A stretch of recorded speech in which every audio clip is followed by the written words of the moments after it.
Zaman dulu tetap bisa beli rumah, beli mobil, tapi kalau sekarang itu kayak nggak kekejar gitu. Jadi susah ya. Inflasi itu begitu jauh rate di atas dari salary-nya gitu.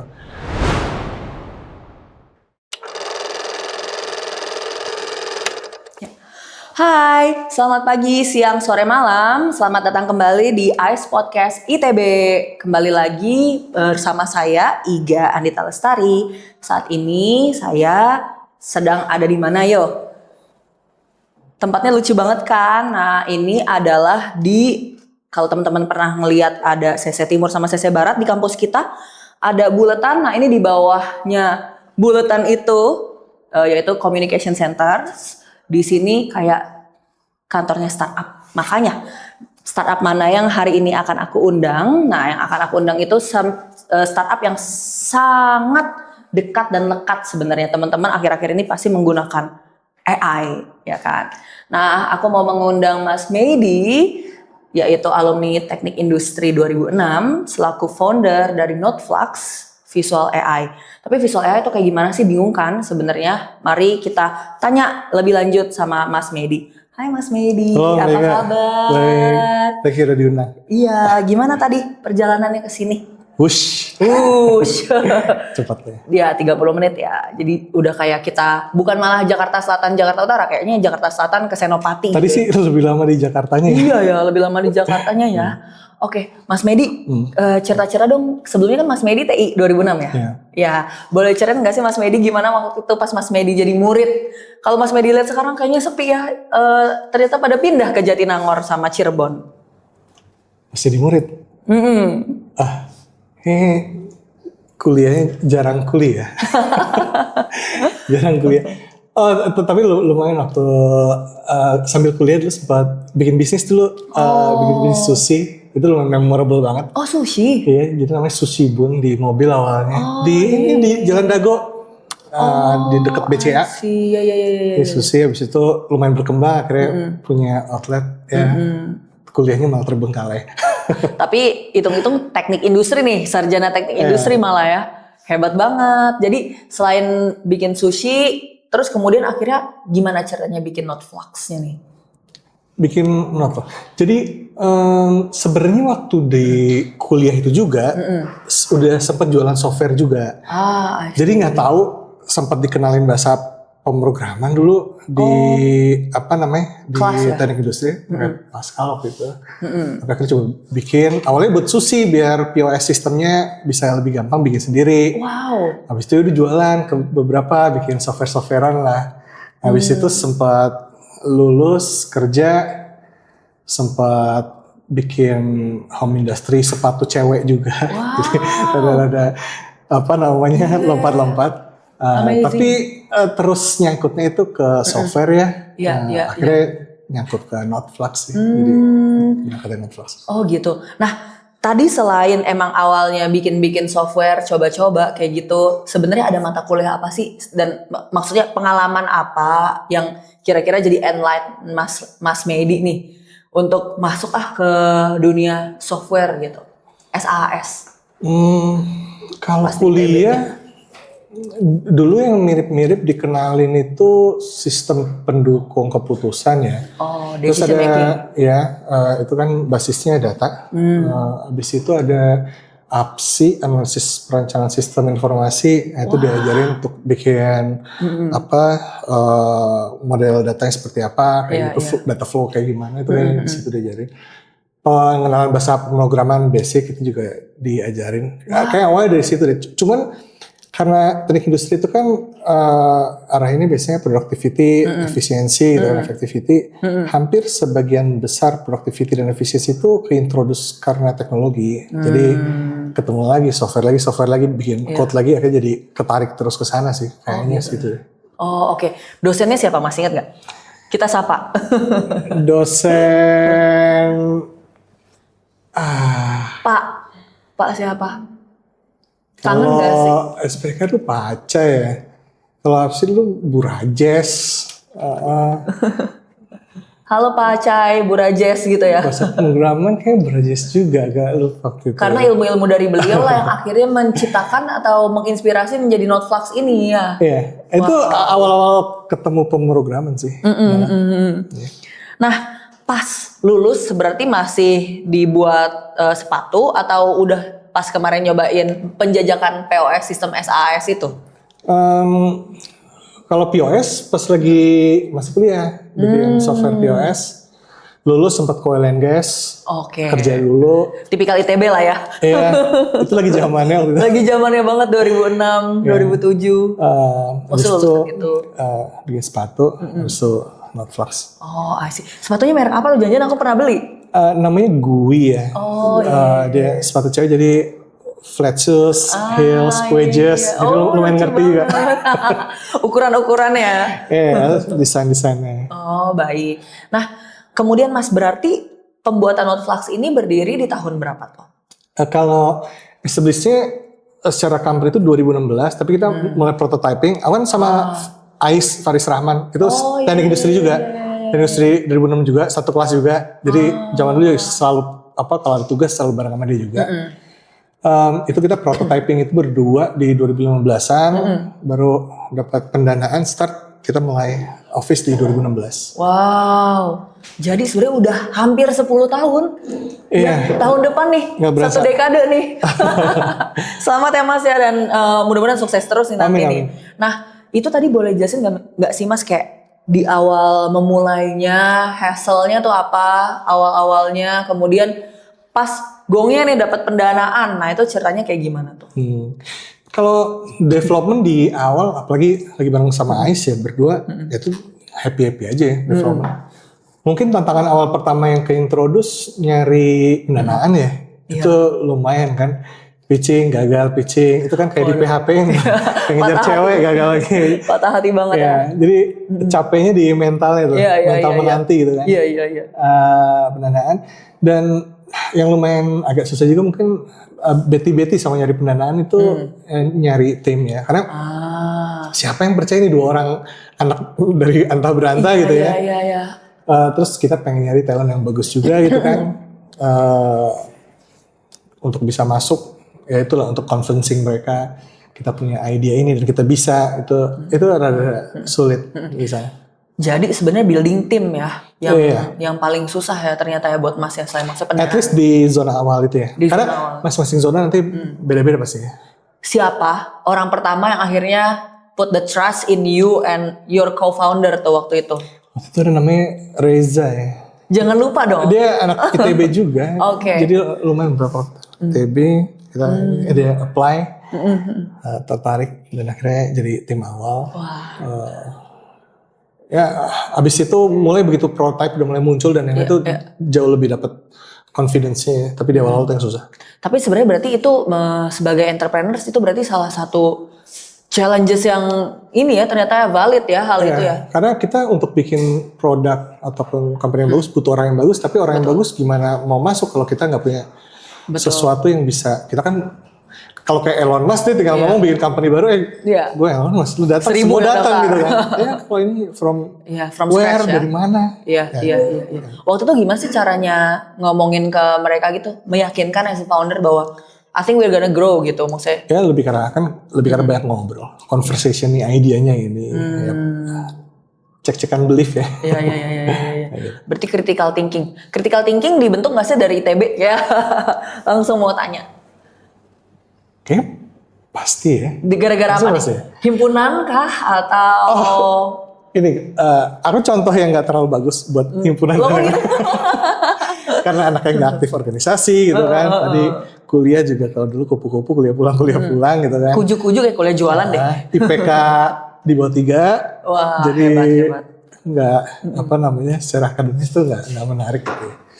Dan kalau critical thinking nggak tahu kayak ya karena udah ITB sih mau apa lagi kayaknya. Iya. Kayak hampir kita ketemu ujian sulitnya kayak apa soal-soalnya terus lagi exercising sama teman ngobrol juga. Kayaknya di situ ya pasti terus kasih ketemu satu environment yang dari yang ngajarnya, apa tantangannya, ketemu teman-temannya, pasti kita ke build, ke shape di sana sih. Oke. Nah, Mas sendiri kan ngasih solution nih sebenarnya di Notflux itu AI Vision. Nih, teman-teman nih pasti agak-agak susah buat ngebayangin AI Vision tuh apa. Soalnya ChatGPT kayaknya nggak punya mata deh gitu kan. Nih AI Vision matanya di mana dan boleh jelasin nggak sih Mas ini bentuknya seperti apa? Ya, dia berangkatnya dari computer vision, kalau apa istilahnya gitu kan. Jadi pencitraan komputer. Jadi gimana dari kayak bentuk visual kan apa sih, kayak image atau enggak video gitu kan. Nah si komputer bisa ngerti nih. Misalnya kayak kita lagi podcast gini, si mesin bisa tahu, oh ini ada dua orang. Dua orang lagi podcast, posisinya gimana, apa namanya, wardrobe-nya kayak gimana, terus yang di apa namanya, yang kanan kira-kira gendernya apa, kan masih bisa kepredik ya. Atau namanya siapa, itu hal yang dilakukan oleh mesin. Jadi mesin melakukan interpretasi visual dari hal itu. Implementasinya ya mungkin kalau yang paling dekat itu kan e-tilang ya mungkin ya. Kan e-tilang itu mesin bisa tahu, oh ini nggak pakai seat belt nih, oh ini sambil nelpon. Ya hal-hal kayak gitu itu yang lucu juga ya. Jadi ya maksudnya sekarang saya alhamdulillah belum pernah ketilang ya sama itu kamera sekitar Jakarta Tamrin gitu kan. Tapi lucu juga ternyata mereka bisa sampai mengetahui detail udah pernah nelpon pakai seat belt atau apa gitu. Nah, kalau aku boleh tahu itu berarti Mas feedings ya sama berbagai macam, sama thousands of gambar, pictures gitu. Image atau apa tuh waktu itu? Kalau untuk area vision biasanya datasetnya secara publik udah lumayan banyak dari penelitian. Itu sufficient buat production awal biasanya. Untuk dataset nggak terlalu yang rumit banget sih. Oke. Saya pikir kalau misalnya visual tuh jatuhnya malah lebih rumit gitu daripada kayak words gitu ya. Enggak, apalagi kalau untuk kita ngejar akurasi yang masih di 80%-an gitu masih. Kalau udah mulai pengen akurasi yang tinggi, nah itu baru biasa kita mesti ngambil dataset yang benar-benar precise, mirip dari angle-nya, dari kualitas visualnya kayak gitu. Tapi hampir rata-rata public dataset, riset udah mencukupi. Oh, jadi sebenarnya berbasis ini adalah dari research and academics gitu ya, yang dikembangkan ke sektor bisnis gitu ya. Berarti itu inovatif banget kan. Kita makanya pengen tanya nih Mas, itu gimana sih awal mula inovasi itu terjadi gitu? Gimana maksudnya seorang Mas Medi dan co-foundernya gitu berpikir bahwa I think ini riset ini bagus juga nih untuk dibawa dan jadi solusi society gitu. Untuk ini juga, kan kalau tadi saya bukan contoh yang bagus buat kali ini aku bukan contoh yang bagus juga buat pebisnis sebenarnya. Karena kalau bisnis kan ada dua approach ya. Kita pengen dari marketnya atau dari teknologinya gitu kan. Dari ketarik di pull, di main pull dari market atau dari teknologi di push gitu kan. Yang paling bagus kan memang paling optimal gitu ya. Kita berangkat dari problemnya apa sih, pain point. Makanya kita kan, biasanya secara kita ngelakuin mapping ini pain pointnya apa, atau pain digen apa, baru kita narik. Nah kalau kita dulu, kita lebih senang sama teknologinya jujur di awal. Lebih senang sama, kelihatannya kompleks nih, belum ada yang bikin nih. Yaudah deh kita bikin. Baru abis itu kita nyari, ini bisa di case mana.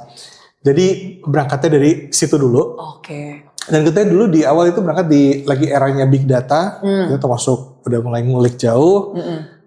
Vision itu kita mungkin gap dari dunia lagi yang apa ya, new hype-nya gitu ya. Mungkin kita lagging di angka 1,5 tahun, jadi lumayan close. Dan akhirnya makanya kita bisa jadi dengan tren tersebut ya, bisa consider jadi pionir di area ini gitu ya. Dan itu kita di situ lebih karena excitement. Seru nih, kompleks nih, dan akhirnya itu kita baru nyari ini buat apa dan marketnya gimana. Dan itu akhirnya ngebikin product market fit jadi agak lumayan panjang. Yang mungkin kalau kita berangkat dari ujung backwards itu bisa lebih cepat. Kita jadi lumayan setahunan lebih kita berusaha ngulik product market fitnya ya. Sampai akhirnya gimana Mas tahu nih bahwa kayaknya ini nih yang dibutuhin market? Apakah ngobrol dulu ke klien or apa gimana? Ngobrol. Kita jadi awalnya develop prototype segini, kita ngobrol, ketemu, kita lihat ternyata mereka lebih ketemunya yang problemnya di sini. Akhirnya beberapa kita drop. Dan itu juga akhirnya jadi belajar ikhlas di situ. ya kan kalau istilahnya itu pivoting atau ini ya. Iya. Tapi ya kita mengikhlaskan apa yang kita udah develop, jadi ini harus di drop karena dia nggak akan ngasih return yang sama dengan komponen yang lainnya gitu kan. Ngedrop lagi, ngembangin, nge-strengthening yang satu komponen lagi, ngedrop lagi yang lain. Ya itu prosesnya gitu rasanya. Siapa tuh kliennya kira-kira kalau boleh tahu yang akhirnya membuka hati untuk mau bukan dijadiin kelinci percobaan apa tuh? Buat Mas Medi melakukan iterasi terus dan ngobrol-ngobrol terus. Dari semua klien sih, banyak macam-macam, masing-masing responsnya kita lihat, termasuk yang bukan jadi klien ya, maksudnya yang gagal, itu pun kita feedbacknya kita pakai. Iya. Kalau sekarang tadi kan Mas Medi cerita nih bahwa Mas Medi itu tadi proses pengikhlasan gitu kan, ada proses yang harus diikhlaskan dari ideologi atau idealisme founder. Itu boleh ceritain nggak tuh? Itu apa aja yang diikhlasin? Terus merasa rugi nggak sih buat mengikhlaskan idealisme itu? Kalau secara produk tadi ya kan, misalkan gini, kalau kayak mungkin yang lebih gampang populer Gojek, nggak tahu karena dulu ada Go Live atau apa terus dihilangin, maksudnya kayak gitu itu kan waktu nge-develop itu kan udah ada timnya, udah develop banyak, nah waktu di drop itu kan sayang kan. Iya. Kayak proses itu kita mesti ngedrop karena ya dia nggak ngasih ROI yang make sense secara bisnis. Jadi sebenarnya udah ada hitung-hitungannya. Iya, dan kalau di hal lain kadang kita tuh pengen masuk ke kompleksnya gitu, pengen lebih dalam, pengen lebih ini harus semua karya Indonesia nih. Nah yang kayak gitu-gitu, tapi ternyata semakin lebih kesini kita ngeliat, kayak kita harus ngambil yang udah jadi dari China deh. Kita harus ngambil. Kalau zaman dulu itu big no banget tuh, gitu kan. Tapi kalau semakin kesini kita juga harus ngelihat secara pragmatisnya, betul. secara make sense-nya. Karena kita lebih ngambil yang pragmatis ya kalau di sini. Iya. Karena dunia bisnis kan kudu agile ibaratnya gitu ya. Jadi Mas Medi melihat inovasi dari mana aja ya. Karena yang ngehidupin kita uang kita sendiri, nggak akan ada yang nolong gitu. Jadi kita harus berpikir mana yang kita spending ngasih return terbesar. Betul. Nah, tadi kan Mas Medi cerita juga tuh tentang data dari riset-riset, ya kan Mas? Itu boleh cerita nggak sih riset-risetnya Mas Medi dapatnya dari mana? Dalam negeri juga kah? Tadi kan Mas Medi mention luar negeri juga kah? Gitu seberapa? Pasti luar sih. Gitu malah. Iya.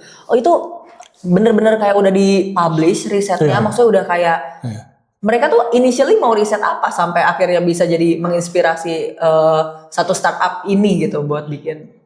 Sebenarnya kalau riset continue ya. Iya.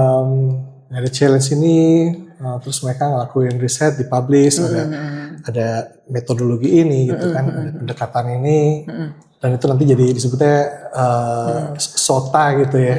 Jadi yang yang the best-nya saat ini, nanti kita coba compare, kita adopt, tweak, paling kita lebih karena tuning aja.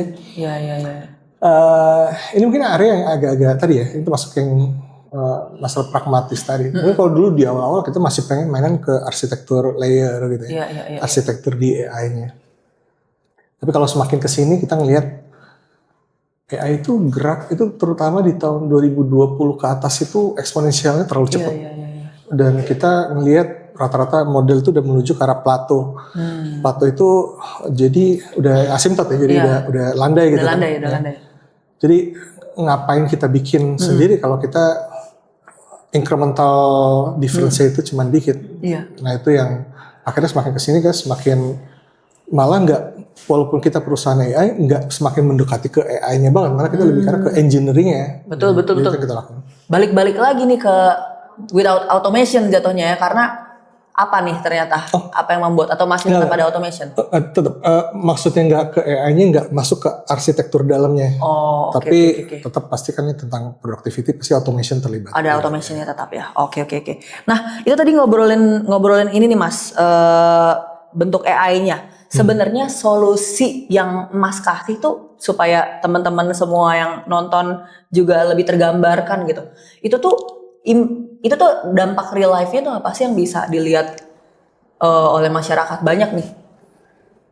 Kalau tadi penegakan hukum ya, tapi mungkin nggak terlalu berasa. Mungkin kalau yang lumayan, tapi kebetulan kita lagi nggak main di sektor itu, tapi terkait vision AI, yang masyarakat itu berasa digital banking ya. Ingat nggak waktu sebelum ada era digital bank, EKYC, kita itu untuk ngebuka bank itu kan harus ke cabang, kantor cabang, terus ngeluangin waktu, antri, dan lain-lain. Kalau sekarang kan kita tinggal install aplikasinya, terus selfie, mungkin nengok kiri, berapa gitu menit kan? proses, abis itu kita udah punya rekening gitu kan? Iya. Itu kan proses di situ itu ada liveness. Nah, kita sempat main di sana juga. Itu basisnya Vision AI juga. Untuk kita tahu ini tuh orang lain tapi dipakai foto atau bukan atau gitu. dia beneran. Jadi untuk mencegah fraud, karena kan kalau di banking di finance kita ada risk. Apa namanya anti money laundering, ada apa APPU. namanya ya untuk EKYC. Jadi untuk memastikan benar-benar ini customer ini adalah dia dan kita bisa yakin dia bisa mempertanggungjawabkan transaksi dan yang lainnya gitu kan. Oke, mantap. Nah, itu tuh berarti gimana sih caranya Mas nge-train dataset itu supaya mengetahui itu adalah manusia gitu? Bukan foto, tadi kan Mas mention kayak gitu. Padahal kan manusianya beda-beda. Maksudnya aku berpikirnya ya, mungkin correct me if I'm wrong gitu ya. Kan kalau AI itu kan di-train kan sama satu data gitu kan. Datanya tuh berarti apa? Apakah ini manusia tuh datanya begini ya gitu. Ini image yang begini ya gitu. 2 dimensi, 3 dimensi gitu kan. Kalau ini kalau yang populer nanti coba search kayak Coco dataset misalkan ya. Coco dataset atau YOLO itu lebih karena untuk ininya ya si modelnya. Jadi semuanya ini ada orang, ada topi itu dikotakin diajarin ke mesin. Kayak kita ngajarin ngajarin murid kecil. Aja ya. Ini ada gelas, ini namanya gelas ya. Ini ada anjing, ini namanya anjing, ada kucing, namanya kucing. Ya awal udah bingung nih anjing sama kucing mirip-mirip gitu. Oh ya, lama-lama sekarang udah makin advance. Iya. Sekali dia udah paham kayak manusia aja, sekali dia udah paham yang ini adalah guguk gitu, anjing, dia nggak akan keliru yang ini kucing gitu ya. Enggak juga. Kalau manusia terlalu cerdas. Ya, manusia terlalu cerdas untuk kita ngebedain gitu ya. Kalau mereka masih ada edge cases yang mereka nggak bisa benar-benar tahu, tapi harus diimprove. Nggak cuman dia jadi pinter, emang algoritmanya harus diganti juga, model harus diganti. Iya, oke. Nah, tadi kan Mas cerita tuh tilang gitu kan, dan aku juga sebenarnya ngeliat di website-nya Notflux gitu kan, mostly clients-nya nih government gitu ya Mas ya, B2G. Nah, boleh ceritain nggak sih Mas gimana sih servicing atau menjadi solusi government tuh berarti bentuknya tuh Mas memberikan apa nih, kayak solusi kepada pemerintah yang pemerintah tuh sebelumnya nggak punya, nggak kepikiran, atau gimana tuh melengkapi? Ya, sebenarnya kalau kita nggak ngelakuin inovasi yang benar-benar novel, cuma Notflux yang bikin, sebenarnya nggak. Iya. Karena ini udah banyak sebelumnya, bahkan di film-film kan juga udah ada penerapannya gitu kan. Dan kalau waktu itu sih di awal-awal yang lumayan apa namanya lompatan besar di kita waktu dulu, mereka lagi ngelihat itu produk Cina gitu. Produk Cina, terus tiba-tiba ada yang kebetulan tahu Notflux, cerita kayak pernah lihat nih apa namanya ada coba dicek gitu kan. Dan ternyata yang jelas kita nggak akan mungkin bisa nyamain apa yang udah dibikin Cina. Jadi ya mungkin mereka 10, kita ada di angka 3 lah. Basic functionality kita udah achieve gitu ya, dan ternyata bisa menjawab. Dan kita proving di situ, ya itu akhirnya dari situ jadi dapat trustnya, ke yang lainnya pun jadi ke build ya, dapat trustnya. Biasanya itu yang terjadi. Jadi sebenarnya pemerintah tuh open juga ya sama innovation anak bangsa gitu ya jatuhnya ya. Iya, ya paling tricky-nya tadi untuk kita bisa nge-convince bahwa ini buatan lokal tapi globally compete loh, gitu. Itu yang susah. Dan itu sebenarnya kalau secara strategi yang kita lakuin di tahun 2019. Jadi kalau kita kan ada face recognition ya, FR. Nah, di dunia itu ada benchmark test di US, di NIST, National Institute Standard of Technology gitu ya. Nah mereka punya leaderboard tuh, FRVT, Face Recognition Vendor Test. Jadi seluruh vendor global seluruh dunia dites di situ. Wow. Untuk kalau pengen dipakai produknya di sana sebenarnya gitu. Tapi secara nggak langsung, secara de facto itu jadi benchmark di seluruh dunia lah. Nah kita waktu itu jadi yang pertama entitas dari Indonesia berhasil lolos. Jadi entitas nggak harus company ya, universitas pun bisa. Tapi the first entity yang bisa lolos ke sana. Dan waktu itu cuma sekitar 90-an vendor atau 90-an instansi, kita ranking 25. Jadi lumayan oke banget ya. Kalau yang Triceratops sudah negara-negara populer ya. Ada China, Rusia, US gitu. Kita di ranking 25. Wow. Dan waktu itu even di Southeast Asia itu cuma ada 4 entity ya. 3-nya itu dari Singapura, 1 itu dari Indonesia. Jadi lumayan sejarah banget waktu itu. Wow, hebat banget. Dan itu akhirnya nge-build confidence terhadap kitanya sih, terhadap brandnya gitu. Dari situ ya terusan aja. Iya. Itu gimana sih ceritanya bisa memberanikan diri untuk ngetes itu aja? Awalnya sih karena ditanyain udah NIST belum, karena ternyata pesaing-pesaing kita, karena waktu itu kan kita belum ada pesaing lokal ya. Itu udah jadi standar. Iya, jadi kita ketemu pesaing itu kan dari China, Jepang waktu itu masih lumayan strong pada saat itu gitu ya. Ini ada NIST nggak gitu kan? Wah harus gitu berarti, udah kita coba. Sempat ditolak, gagal. Iya. Ditolak lagi, lumayan panjang prosesnya waktu itu. Berkali-kali ya. Jadi walaupun kita udah jalan, tapi nggak bisa lolos tesnya gitu, itu yang agak tricky. Sampai akhirnya bisa lolos dan skornya bagus itu. Pada saat itu gitu. Kalau sekarang udah plato. Jadi yang awalnya cuman masih di 100-an algoritma gitu ya. Kalau sekarang tuh terakhir tuh udah 1.600-an algoritma. Jadi udah terlalu rame.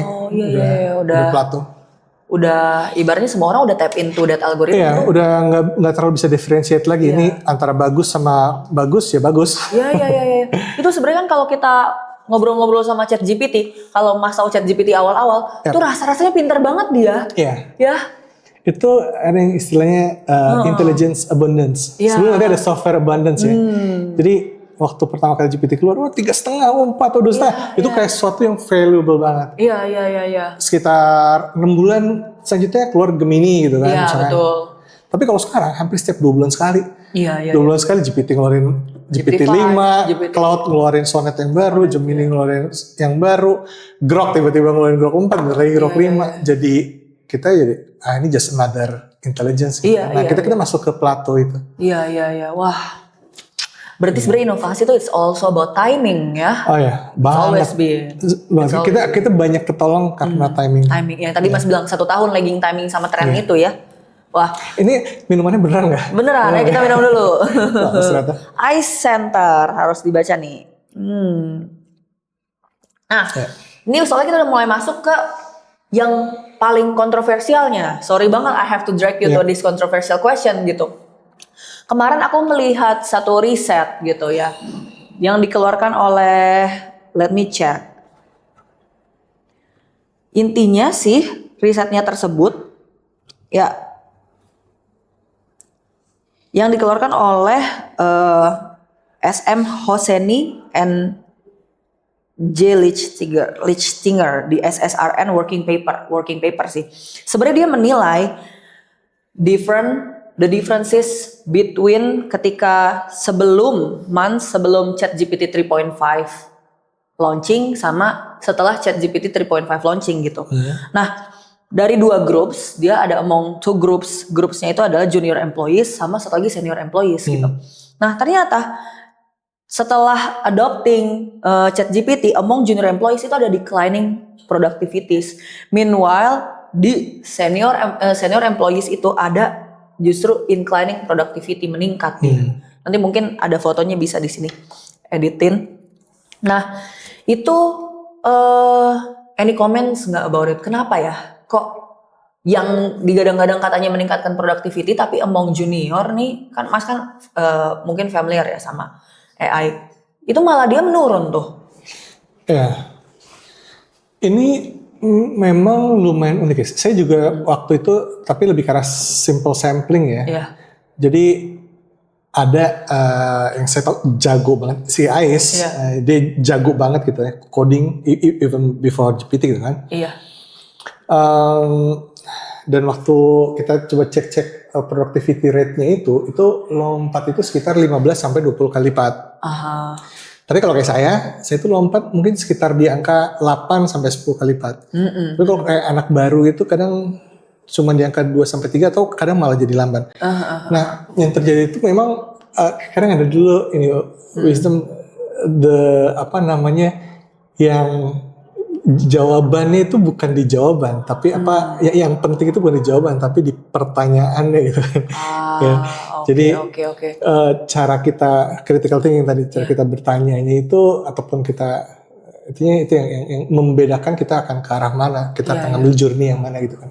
Yang tadi Mas sempat sebelum kita ngobrolin di podcast yang Mas sempat bilang konteksnya itu ya. Iya. Nah, kalau misalkan dia udah senior engineer, ini aku ambil contoh misalkan, kalau nggak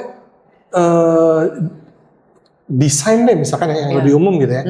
Misalkan dia udah senior designer, dia udah punya di kepalanya abstraksi berbagai style, berbagai cara naruh spacing, layout, ini yang bagus, ini yang kurang, cara penekanan di mana.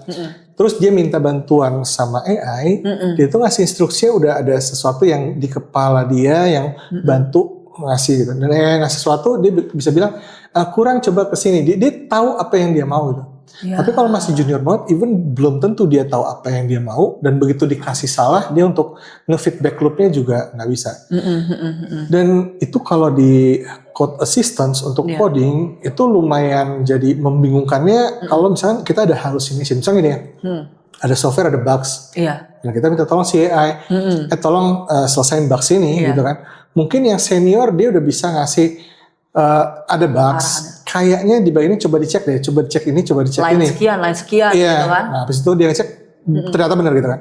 Tapi kalau misalkan yang junior banget, ada bugs nih nggak ngerti apa yang terjadi, tolong dong cariin. Dan kebetulan si AI-nya itu hallucination, dia salah lihat, salah ini segala, terus dia ngasih tahu, terus dia bilang, yaudah oke, applied gitu kan. Dan itu jadi bikin bugs lain lagi, jadi dia nyangkut gitu kan. Nah, itu yang tadi mungkin jadi produktivitas malah muncul. Bener banget sih Mas. Jadi sebenarnya malah human validation tuh penting ya. Sangat. Oke. Kalau enggak, kan AI still yakin aja deh. Iya. Kadang dulu pernah yang rada-rada lucu tuh apa ya? Saya lagi bilang sesuatu tentang recent event gitu ya. Terus dia bilang, enggak sekarang masih tahun 2023 gitu. Apa sih orang sudah 2024? Enggak. Ini masih 2023. Enggak, orang gue yang hidup gitu. Dia hidup di past. Iya.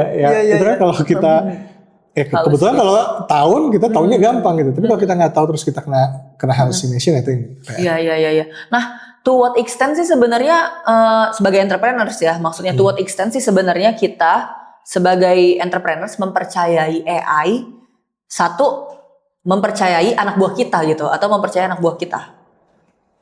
Bentar. Pertanyaannya saya refresh ya. Jadi gini, karena tadi tuh sebenarnya human itu masih butuh sebagai validator gitu kan. Tapi kan Mas sendiri sebenarnya bisa browsing AI sendiri gitu kan, bla bla bla bla bla. Nah, gimana nih caranya Mas memilih untuk mempercayai AI aja atau lebih memilih mempercayai human gitu? Kayaknya sebagai entrepreneur nggak akan milih di binary 2 itu ya. Tapi lebih karena milih orang tolong dong pakai AI. Lebih ke arah sana. Karena tergantung kita dalam posisi yang bisa delegate atau enggak, itu satu ya. Karena kalau kita semua yang mesti cari via AI itu kan juga tetap ngabisin waktu juga. Tapi kalau misalnya kita bisa delegate, pasti kita pengen orang yang bisa juga pakai AI gitu kan. Dan kadang ada dulu sempat ketemu teman dari consulting gitu ya. Ya, gue nggak boleh pakai AI karena Big Four nih. Ya, nggak boleh pakai AI karena sempat ada kasus lah, ketahuan AI terus dimarahin. Lu harus tetap pakai AI gitu, nggak bisa. Dan ada sempat programmer juga, enggak lah, karena itu idealisme gitu kan. Kamu pakai bisa sendiri gitu kan. Lu pakai AI, jadi saya lebih pengen ada orang pakai AI deh, biar cepat gitu kan. Dan masalah percaya atau enggak, ya kita lebih karena benefit of the doubt di awal ya pasti percaya sampai dia ngasih feedback yang nggak masuk akal baru kita challenge gitu. Karena sebenarnya sama aja kayak manusia nggak sih? Ada yang bisa melakukan kesalahan gitu maksudnya? Enggak, sama aja kita bisa ditipu juga, sama aja kita bisa kena salah gitu kan. Iya. Segala macam gitu, segala macam. Mau ustadz juga yang ngajarin agama bisa salah juga gitu kan. Betul, tapi begitu dia ngasih informasi kita berasa kayaknya ada something off gitu kan. Nah kita baru challenge. Nah itu ya prosesnya lebih ke arah sana sih. Iya. Nah itu tadi tuh sebenarnya menarik ya. Berarti kalau ada 2 grup, satu pro AI, satu nggak pro AI. Sebenarnya Mas Medi adalah termasuk yang pro AI, tapi with ada bintangnya validations gitu ya. Pasti. Iya. Productivity indah. Kenapa tuh, ada cerita-cerita nggak nih misalnya? Kenapa kok bisa dibilang productivity-nya jadi? Kalau yang pertama yang berasa di code ya, di software ya. Ya karena Mas kan creating software ya. Dan tadi sempat mention ada software abundance ya. Karena kita udah mulai masuk era software itu jadi cenderung nggak terlalu seberharga zaman dulu. Jadi terlalu gampang untuk bikinnya. Jadi akan masuk era itu dan indah pada saat ngeliat kita pengen bikin apa, ternyata bikinnya cepat. Zaman dulu butuh waktu 1 bulan, sekarang mungkin cuma 2 hari. Itu terlalu indah untuk ngeliatnya gitu ya. Nah, sama kalau belajar sih, belajar apa ya, macam-macam ya. Kadang lagi terkait senang sama fisika, lagi pengen belajar lagi gitu kan. Lagi terkait sama apa metabolisme apa segala macam, belajar lagi. Tanya aja langsung chat dia. Bisa nanya sedalam-dalamnya, itu enak. Ya, betul. We don't have to talk to siapa misalnya physicians atau siapa gitu ya. Mereka punya waktu. Kadang ngomongnya sebentar doang gitu kan. Iya. Nah, ngobrolin tadi berarti sebagai seorang entrepreneurs, apalagi yang bergerak di bidang AI, and then ternyata juga engaging AI di dalam keseharian gitu kan berarti, dan juga malah encourage AI untuk digunakan gitu kan. Gimana Mas Medi melihat ini? Apakah ini menjadi sebuah problem sosial, ekonomik gitu secara struktural ke depannya, atau kayaknya ini malah justru bukan sebagai problem nih, it will be enlightenment gitu, jatuhnya malah jadi solusi? Pasti ada plus minusnya ya. Pasti ada plus minusnya ya. Ini Jin udah keluar dari botolnya gitu kan. Ya kita just enjoy the show. Kan nggak mungkin kita ngomongnya ya orang udah keluar gitu kan. Jadi dia udah keluar, dan mungkin yang akan lumayan challenging, apalagi Indonesia ya. Mungkin kayaknya di area employment challenge ya. Karena kita itu kan sampai saat ini berbicara tentang Indonesia Emas itu ya macam-macam, tapi lumayan komponen dominannya itu di konteks di postur demografinya. Yang mungkin cara dunia bekerja terhadap postur demografi before tahun 2000-an sampai sekarang itu mungkin beda gitu ya. Dan kita nggak ngomongin AI replacing human binary gitu ya, tapi keberadaan AI itu hampir, kalau saya lebih karena hampir pasti dia akan nge-challenge job, slot job gitu ya. Mungkin ada beberapa yang punya pandangan lain, tapi kan industrial revolution kayak begini ini udah berkali-kali terjadi, dan tetap aja manusia akan nemuin sesuatu yang baru kok. Kayak ini podcast sekarang ada YouTuber dan yang lainnya, zaman dulu nggak ada kok. Digital marketing strategis zaman dulu nggak ada kok. Sekarang ada, job itu akan ada baru. Tapi memang kelihatannya saat ini agak-agak beda, dan exponential rate-nya juga terlalu eksponensial. Jadi kita, kalau saya lebih lihat memang akan masuk ke area yang agak membingungkan gitu ya, dan mungkin akan butuh reshapement lagi ke depan. Dan di Indonesia itu di area postur demografi itu akan sangat challenging. Nah, di industri AI sendiri nih, penyerapan employment-nya tuh gimana? Karena Mas yang ngebuat industri AI ini, apakah sebenarnya diperlukan segitu banyaknya tenaga kerja gitu? Kalau untuk yang masih AI pure company AI-nya itu pasti ya, makanya mereka rebutan. Maksudnya kayak ChatGPT atau si GPT Cloud berantem sama Meta, kan sempat si Meta nge-hijack dan yang lainnya gitu. Jadi itu pasti demand-nya ke pull ke sana lumayan besar. Tapi kalau company-company lain, even di kita ya, di kita itu kan walaupun company AI tapi AI-nya nggak semuanya kan. Iya. AI-nya ya subset dari proses gitu kan. Itu pun kita udah lumayan nahan hire dan kita kadang juga bingung lah. Kita pengen nge-hire apa rasional ya orang tiba-tiba ini udah multiplat 5. Iya. Rate development tiba-tiba udah meningkat. Kenapa harus ke sana? Itu yang sih jadi challenge ya. Iya. Nah, kalau boleh dirasiokan gitu ya Mas ya, coba dirasioin deh. Kira-kira dulu nih misalnya tanpa AI, Mas butuh berapa pegawai? Sekarang dengan adanya AI, Mas berapa pegawai gitu jadinya? Harusnya kayak 10 orang, kita ngomongin di skill yang sama ya, 10 orang itu bisa replace di angka 3 ya. Wow. Dan lumayan ada fenomena menarik dan ini global ya. Iya. Jadi kalau zaman dulu kita ada product manager, terus punya beberapa engineer gitu ya. Iya. Nah lumayan di global itu lagi ada pattern yang menarik. Kita ternyata yang kewalahan itu si product manajernya.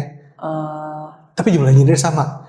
Jadi gara-gara si engineer-nya itu saking ngebutnya, si product manager itu nggak mampu buat handle-nya. Jadi jadi ke arah sana gitu. Jadi sebenarnya product manajernya malah bisa apa nih jatuhnya? Dia dibantu sama AI atau dia bukan di replace ya? Ya bisa dibantu juga, bisa ditambah juga. Tapi dari productivity meningkatnya itu memang terlalu jauh. Itu kan di situ. Engineer-nya gara-gara coding sekarang udah tinggal copy paste aja ke ChatGPT. Enggak copy paste, ngobrol. Bukan, ngobrol aja. Jadi kalau ngoding, mungkin nggak kebayang karena nggak pernah ngoding gitu kan. Tapi kalau kayak Adobe Photoshop kebayang nggak? Iya kebayang. Ya, atau iTunes lah, kita buka aplikasi gitu kan. Aplikasi kayak Visual Studio Code misalkan, VS Code. Kita di aplikasi itu, nanti udah ada chat box-nya, kita ngobrol, dia interaksi sama filenya. Terus dia bilang, ini code ini saya ganti ya, accept, reject, cuma gitu doang. Wow. Gak ada copy-paste. Iya. Jadi dia udah, jadi misalnya di blok satu code itu, dia udah tinggal ngomong line sekian terganti, gitu. Dia ngasih tahu nanti. Ini line ini warna merah ini di delete, yang ini hijau diganti. Iya. Oke. Wah. Ya seindah itu. Jadi sebenarnya tadi makanya si product manajernya masih di proses yang ketiga, engineer-nya udah ngasilin proses ketujuh gara-gara dibantu sama AI gitu ya. Wow. Nah, menurut Mas nih ya, dengan tadi kan kita udah sempat ngobrol-ngobrol juga nih offline sebenarnya, dengan kondisi sedikitnya employment yang terserap dalam tenaga kerja gitu ya kan Mas ya. Bukannya ini nanti malah dampaknya ke agregat demand gitu. Nanti misalnya demandnya jadi malah menurun, ekonomi malah stuck nih. Karena nanti demand dari akan goods and services juga akan berkurang. Orang nggak mampu buat beli karena dia nggak digaji gitu. Ya, ini makanya kan ada satu idea tentang UBI ya, Universal Basic Income gitu kan. Karena kan paradoks. Kita pengen efisiensi ke company ya, pengen efisiensi, tapi dari efisiensi itu penyerapan jadi kurang, akhirnya agregat demand turun lah, terus dia efisien tapi ngejual kemana, itu kan jadi paradoks itu. Dan ada beberapa yang ngasih ide ya, mesti nanti ada base income supaya ada demand yang kejaga yang di sini ditambahin tax. Tapi kalau itu kayak masih, kalau menurut saya itu masih jauh, dan secara politikal juga itu barang berat. Tapi kalau kayak Indonesia sebenarnya saya ngeliat ya, pertama mappingnya itu lumayan masih precise gitu kan. Karena mana yang kena direct sama AI, misalnya kayak untuk welder gitu ya, untuk ngelas, untuk blue collar lah ya. Ya itu mungkin malah nggak terlalu kelar. Ini UMKM makanan itu kan akan nggak terlalu banyak kena, tapi mungkin yang banyak kena yang di office yang white collar ya yang lebih common ini, dan malah beberapa yang di level engineering di top level ya, managerial level. Di entry itu yang agak ngeri ya. Tadi kan entry level productivity rate kecil. Nah itu lumayan challenging banget sana. Nah palingan dengan postur kayak gitu dan Indonesia kayak gimana, ngelihat global lagi depopulation juga. Iya. Mungkin mesti kita ngelihat-lihat gitu, strategizing. Kira-kira mana yang kita mending feeding ke negara luar supaya capacity yang kita punya bisa terserapnya justru di luar gitu ya, yang lagi pada depopulation. Negara-negara ya yang di sini kayak pekerja gimana. migran. Paling ya mesti strategizing di sana. Ya. Karena ada lucu juga saya ngobrol-ngobrol sama teman saya. Ternyata Cina itu udah nggak mau lagi encouraging peningkatan populasi. Jadi kalau ada orang yang memang mau nggak punya anak, nggak punya keturunan, malah ya udahlah nggak apa-apa. Malah dibiarkan gitu. Karena memang ternyata ujung-ujungnya nanti ada equilibrium ya terhadap supply and demand workforce juga ya nanti ke depannya. Iya. Dan kalau sekarang lagi tren dunia depopulation, semua lagi kekurangan orang. Iya. Kekurangan orang terus birth rate di bawah 2. Jadi Betul. pada serem ya. Iya. Well, mungkin human apakah akan jangan-jangan ya. Human apakah akan Humannya gimana nih kira-kira ke depannya kita ngomong kondisi yang agak-agak lebih utopis. Itu lucu juga ya. Kalau itu Elon Musk yang suka menghayal. Suka ini apa namanya? Suka against tentang problem manusia nggak sekarang jadi cenderung nggak pengen punya anak gitu ya. Tapi ini rentetan panjang gitu kan. Betul. Rentetan panjang dari inclusivity, equality, terus ada rekrutan ke gender equality juga. Akhirnya wanita jadi lebih banyak yang berkarir. Dan malas beranak ibaratnya gitu. Malas beranak. Inflasi juga main peranan yang lumayan menarik ya. Betul. Jadi kalau dipikir-pikir tuh, dan ini seluruh dunia ya. Orang tua kita dengan mungkin kita ngomongin yang di middle income ini ya average gitu ya. Zaman dulu tetap bisa beli rumah, beli mobil, tapi kalau sekarang itu kayak nggak kekejar gitu. Jadi susah ya. Inflasi tuh begitu jauh rate di atas dari salary-nya gitu. Dan akhirnya orang yang udah nikah pun juga pengen punya anak gitu. Udah 2 aja deh, 1 aja deh. Betul. Dan akhirnya tadi birth rate turun. Jangan-jangan mungkin lama-lama dunia itu sepi isinya. Cuma beberapa manusia. Iya. Dan memang akhirnya assisted ya by codes yang dibuat oleh nenek moyang, which is our generation gitu ya.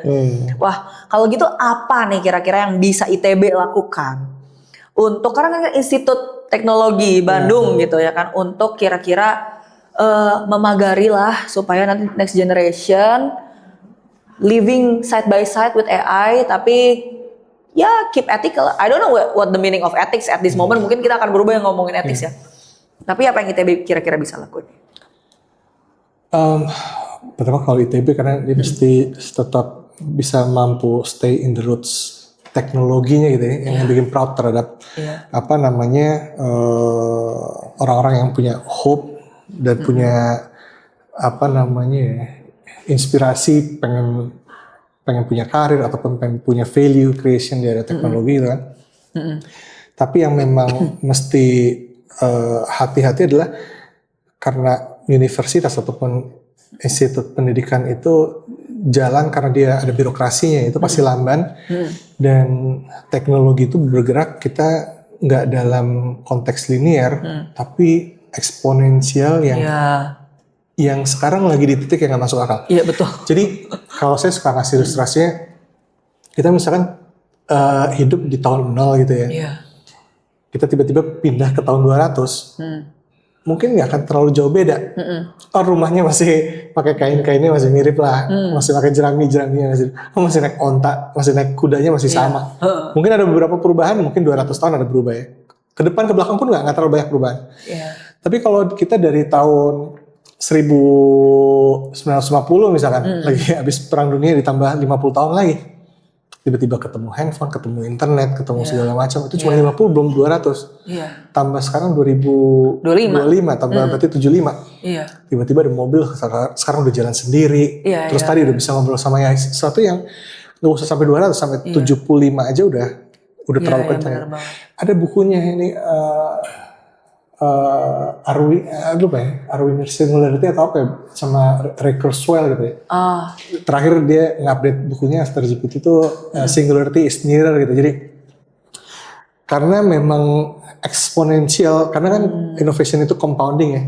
Dan kita akan ada di titik di mana human dan artificial intelligence itu akan ke titik yang sama itu singularity-nya gitu ya. Dan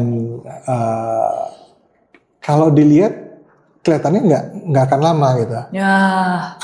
Ada istilah AGI ya, Artificial General Intelligence. Kalau zaman dulu orang masih mikirnya 200-100 tahun lagi gitu ya. Tapi sekitar 5 tahun terakhir bilang kayaknya 50-100. Tapi kalau terakhir sekitar 3 tahun yang lalu bilang kayak 20 tahun lagi. Tapi kalau sekarang orang udah mulai bilang kayaknya 3-4 tahun lagi. Jadi semakin prediksinya tuh kita jadi agak limbo, jadi kacau. Dan gimana ITB bisa relevan dengan kecepatan yang terlalu luar biasa itu harus benar-benar diperhatiin dan gimana bisa punya flexibility yang oke lah ini bagian birokrasi tentang negaranya gitu ya. Tapi bagian yang fleksibelnya gimana mahasiswa mungkin dari teknik industri, dari plano, dari mana tetap bisa nge-absorb ilmu yang lain lebih cepat lagi, nggak terlalu terkotak-kotakin. Karena kalau ke depan pasti human talent itu nggak bisa yang terlalu kotak-kotak. Betul. Collapse semua. Kolaborasi, tapi even di knowledge individunya kita nggak expect manusia cuma taunya itu doang. Iya, dia lebih kadang kalau ini ada istilahnya T-shape atau V-shape. Jadi nggak yang I. Jadi horizontal wide-nya itu lebih dapat gitu kan. Itu yang kayaknya itu yang bakal di-expect ke depan. Jadi gimana anak plano, anak plano bisa ngoding, anak plano tapi ngerti ekonomi secara dalam. Anak teknik industri ngerti secara hukum. Jadi itu pasti. Ini dia pertanyaannya. Sebelum akhirnya kita masuk ke sesi trivia nih ya. Berarti generalis kah? Karena nanti yang bikin spesialnya adalah si AI itu aja atau gimana nih jatuhnya? Ya paling nggak manusia tahu lah gitu caranya. Kalau di vertikalnya itu mau nggak mau pasti dari academic background kita itu nggak bikin vertikal ya. Betul. Jadi justru malah bukan AI-nya. Malah kalau AI-nya kayaknya lebih karena ke wide shape-nya itu lebih ngebantu. Walaupun kalau ke dalam ya tetap aja bisa bantu dalam. Iya. Tapi lumayan gunain AI buat belajar di luar. Iya kan? Belajar. Enggak. Saya waktu itu lumayan ini, karena dulu waktu kuliah belajarnya nggak bener gitu ya. Terus habis nonton Oppenheimer. Oppenheimer ya? Iya. Kan wow banget gitu kan. Profesor saya di kampus S2. Iya. Jadi inget-inget lagi, dulu tuh diajarin tentang namanya atom partikel gitu kan, tentang universe cara kerja gimana. Terus akhirnya jadi belajar lagi dan wow, itu kita kayak belajar punya dosen yang kita bisa tanya kapan aja bisa. Betul. Nggak perlu nunggu antrian nanya dan dia nggak pernah marah juga. Kita kalau nanyanya terlalu panjang, waktunya selalu ada. Itu suatu yang dia akan bikin wide shape-nya jadi orang jadi nggak make sense lah anak mesin nggak ngerti marketing misalnya. Betul. Lah tinggal nanya. Tinggal. Selesai nah. Itu kan jadi wide-nya jadi gampang. Betul. Tapi begitu ke vertikalnya juga harusnya multiplatnya disebutkan. Iya. Wah, that's actually a really good point banget tuh. Bahwa emang sebenarnya ke depannya ITB secara institusi tuh harus benar-benar belajar juga beradaptasi gimana menghajarkan anak-anaknya untuk hidup berdampingan sama si AI-nya itu gitu lah ya. Nah, kita masuk ke sesi trivia. Mau minum dulu kali ya kita. Aus. Ini lucu-lucu nih. Soalnya pertanyaan-pertanyaan trivia ini mau ngetes kira-kira Mas Medi anak gaul atau bukan anak gaul gitu ya. Atau anak depan atau anak belakang. yang pasti anak itu ya, anak apa sih nama kantinnya sana tuh? Lupa ya, itulah. Lupa aja udah ketahuan berarti. Makannya pasti di susinya ya. Oke, pertanyaan pertama adalah tempat nongkrong favorit di kampus. Astaga. Kuliah pulang. Nongkrong di mana? Kayak di itu deh. Enggak deh, kayak enggak. Bukan. Kayak enggak pernah nongkrong. Kayak sekedar lewat aja ngobrol. Enggak ada terlalu nongkrong. Di mana itu? Dekat-dekat tempat TI aja. Oh, situ-situ. Iya. Itu soalnya asik ya, di situ ada pohon-pohon. Iya, rindang. Sekarang di depannya itu ada building baru. Dan di situ buat anak FSRD Center of Design gitu. Jadi ada center design tuh, mudah-mudahan di situ bisa ngasih banyak-banyak pengembangan ilmu-ilmu ditambah AI. Tapi ini art. Wah, tuh mantep banget tuh. Oke, makanan kantin yang paling memorable. Nah, makanan kantin ya. Memorable ini bukan karena sering makan ya, cuman lagi sempet makan. Enak gitu. Juga nih. Maksudnya di kan Aula Barat. Itu apa ya berarti? Ada kantin depannya tuh. Aula Barat. Pokoknya ada Aula kantin. Barat ya? Terus makanan itu pisang. Loh, ini makanan dessert. Iya, dessert dikasih cinnamon gitu. Oh. Kayak itu yang keinget enak. Sisanya kalau keinget padang gelap nyawang. Tapi kalau misalnya di sini-sini biasanya dulu makannya di mana? Yang sering? Aku kayak makan asal makan. Apa aja ya? Makan apa aja ya? Padang gelap nyawang tuh yang sebelah mana sih? Sana. Oh, yang lurusan sana ya? Iya. Oh, aku juga sering tuh makan di situ tuh. Sambelnya enak. Iya. Oke, nah sekarang satu kata untuk menggambarkan ITB. Cie. Mantap. Hari yang mantap gitu. Mantap. Satu kata kan ini mantap. Oke. ITB. Nah, oke deh kalau gitu pesan Mas Medi ceritanya buat para penonton setia gitu. Gimana nih untuk cope with the technology, with AI, untuk hidup berdampingan gimana kira-kira Mas? Ya, pertama lebih harus penasaran dan malah jangan anti karena lumayan unik. Aku awalnya nggak kepikiran ada bisa orang anti sebenarnya, tapi ternyata lumayan banyak. Tapi bukan berarti salah ya, tadi dihujat ya. Maksudnya orang dengan berbagai perspektif. Tapi kayaknya lebih karena dicoba interaksinya gimana itu bisa nge-enhance gitu ya. Karena agak bingung juga kalau ngebikin AI sebagai musuh ataupun sebagai sesuatu yang ditakutin.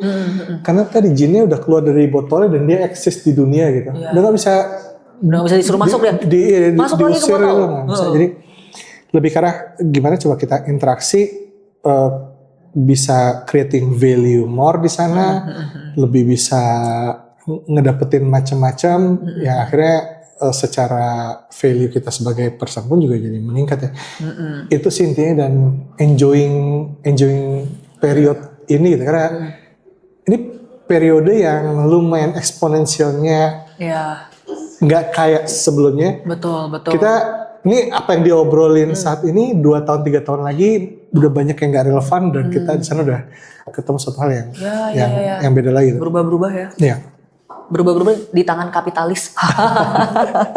Baik, kalau begitu, kalau pesan untuk ITB-nya. Nah, nih buat Pak Rektorat kali ya. Ya, tetap semangat, stay on the road ya, untuk bisa menghasilkan talent-talent Indonesia yang pinter dan paling penting berintegritas. Nah, ini yang agak challenging di sana. Dan gimana bisa tetap relevan dan adaptif terhadap waktu ya. Itu yang paling susah. Integritas, relevan dan adaptif ya. Itu penting banget ya. Ternyata itu adalah jangan-jangan itu adalah key kalau mau jadi pegawai di Notflux ya kan Mas ya. Oke, kalau begitu terima kasih banyak Mas Medi atas waktunya. Ini bentar lagi kita juga udah mau selesai nih. Thank you semua buat penonton-penonton yang udah setia nontonin podcast AIS ITB. Tadi fruitful banget dan memang seru ya kalau ngomongin AI. Next time mungkin kita akan ngobrol sama beberapa startup founders yang menarik-menarik. So, jangan lupa subscribe. Mas Medi punya Instagram yang mungkin mau di-follow? Nggak pernah ngepost. Nggak pernah ngepost. Notflux ya. Jangan lupa follow Notflux dan jangan lupa follow AIS. Stay tune terus. Bye-bye.